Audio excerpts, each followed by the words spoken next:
पैदा हुए दोनों में भी अंतर हो गया। एक दुखिया को लाल कहा करके पत्तों पर डाला जाता है, एक रानी को कुमर कहा करके पलना में पाला जाता है।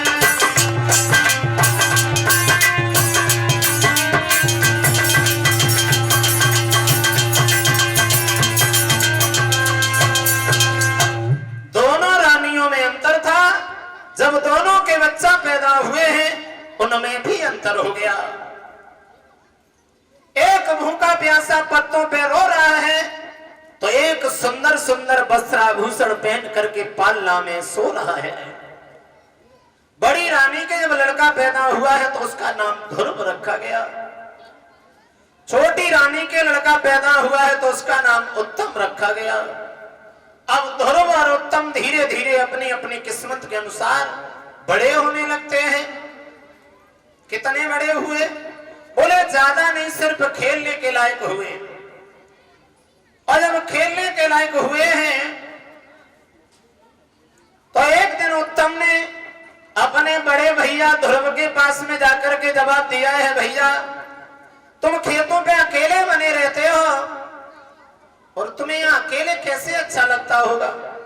चलो आज हम और तुम दोनों भाई पिता के दरबार में खेलने के लिए चलेंगे। ध्रुव ने कहा चलो। अब दोनों भाई पिता के दरबार में आए और जब पिता के दरबार में आए हैं उत्तानपाद ने दोनों बच्चों को आते हुए देखा है तो बड़े खुश हुए। एक बात सोची है, हमारी रानियों में नहीं बनी तो कोई बात नहीं, लेकिन हमारे पुत्रों में बड़ा ही प्यार है। आज दोनों ही बच्चे साथ साथ खेलने के लिए आ रहे हैं। फिर सोचा उत्तम तो रोजाना हमारे पास में आता है, इसे हम रोजाना गोदी में लेते हैं, लेकिन ध्रुव आज पहली बार आया है तो आज हम उत्तम को नहीं बल्कि ध्रुव को गोदी में लेंगे।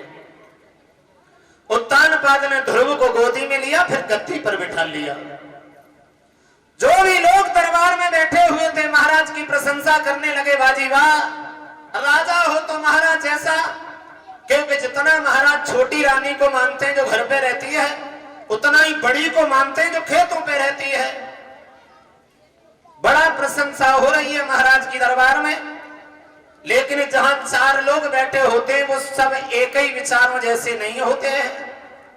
उस बड़े दरबार में एक नीच बुद्धि वाला इंसान और बैठा हुआ था जिसे कहते हैं चुगला। और ऐसे लोग अपनी आदत में सुधार भी नहीं लाते हैं। जिसकी आदत जैसी बन जाती है वैसी बन ही जाती है। एक विद्वान ये कह रहा है, चुगला चूक तू है बस रोई कहो चैता।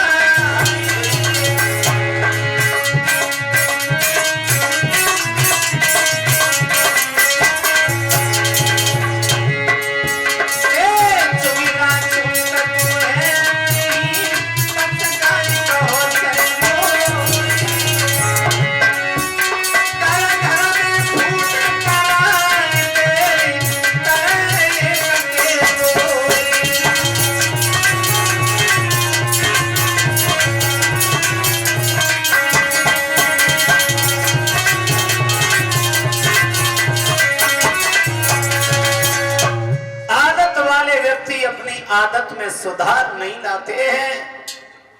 चुगिल से मन की बात कहो तो चुगिलू कबहू नहीं चूके गो। अंधे पे भैंसिया कुतवैयो तो नौ की 11 कूते गो। पेड़ के नीचे ऊंट करो तब पत्ता ही पत्ता सूते गो। और कुत्ते कितनों समझइयो पर टांग उठाई की। तो जिसकी जैसी आदत हो जाती है वो ऐसी बनी रहती है। उसे वो बात अच्छी नहीं लगी, चुपचाप धीरे से निकल गया और छोटी के करीब पहुंच गया। महारानी तुम्हारा तो कोई सम्मान ही नहीं है, तूने कैसे जाना? बोला जाना नहीं, देख के आया हूं। देखे क्या? तुम्हारा लड़का ऐसे जमीन पे खड़ा है जैसे मानो उसका दुनिया में कोई नहीं हो, और दासी का लड़का महाराज की गोदी में, वो भी गद्दी पे बैठा है।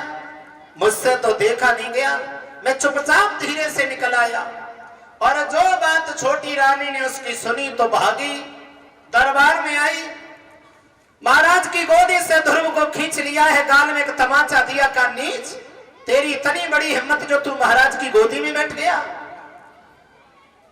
तेरी किस्मत नहीं है ध्रुव जो तुझे राजा की गद्दी मिले। बोली है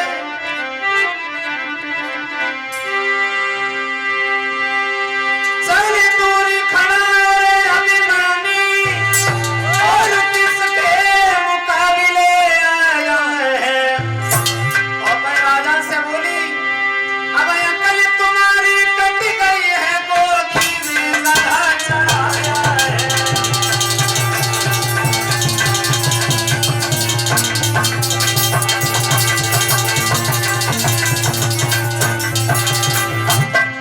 महाराज से बोली, तुम्हारा लड़का मर गया था जो दासी के लड़के को गोदी में गद्दी पे बैठा दिया। धर्म से जवाब दिया, जा धर्म, तूने पूर्व जन्म में भजन नहीं किया, अगर थोड़ा भी भजन कर लिया होगा तो उत्तम के बदले मेरी कोख से जन्म लेता, तब तुझे गद्दी बैठने को मिलती।